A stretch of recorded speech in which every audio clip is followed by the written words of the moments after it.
Ayun, buti. Walang customer.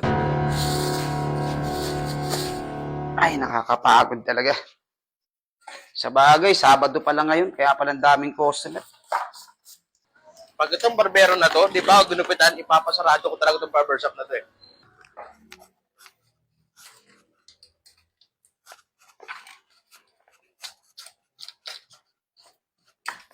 Oh, tindi talaga na ito, bumalik pa rin, oh. Salamin pa, no? Kahit gabing-gabi. Ayos, ah. Ayun. Actually, konting kitang walang customer. Siguro naman, gugupitan mo na ako, boss. Kanina pa ako dito pabalik-balik, simula umaga. Ang bihira naman, oh. Tapos baka tanggayan mo pa ako. Siguro naman, alam mo na customer service na, di ba? Kita mo na ako. Wala ka ng customer, oh. Gulat ka naman, boss. Bigla-bila ka na lang pumapasok. Alam mo, nalaglag pa yung pamagpag ko sa'yo. Dahan-dahan lang pagpasok, boss. Binabalibog mo yung pintuan ng barbershop ko. Parang ikaw yung may-ari na ito. Ang dahil mo lang mareklamo, boss. Dahil mong dahilan. Gugupitan na ba ako o hindi? Wrong timing ka lagi, boss, eh, no? Kanina, pinipilit mong gupitan kita. Kahit maraming tao. Ngayon, eh, pasara na kami, anong oras na? Tapos sabihin mo, gugupitan kita ulit? Eh, sarado na kami, boss, eh.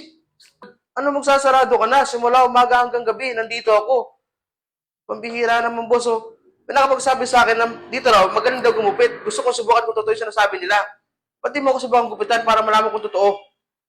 Ayos, ah. Kayo na, sabi mo sa amin, ang pangit ng barbershop ko. Tapos ngayon, sasabihin mo, maganda rito gumupit. Sabi ka na naman magpagupit, boss. Boss, kaya ko lang sinabi yun kasi gusto ko mauna ng gupit. Ang kulit mo rin talaga, boss, eh, no?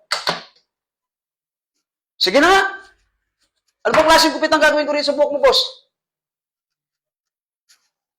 Parang natatakot to gupitan ka. Dre, mamaya.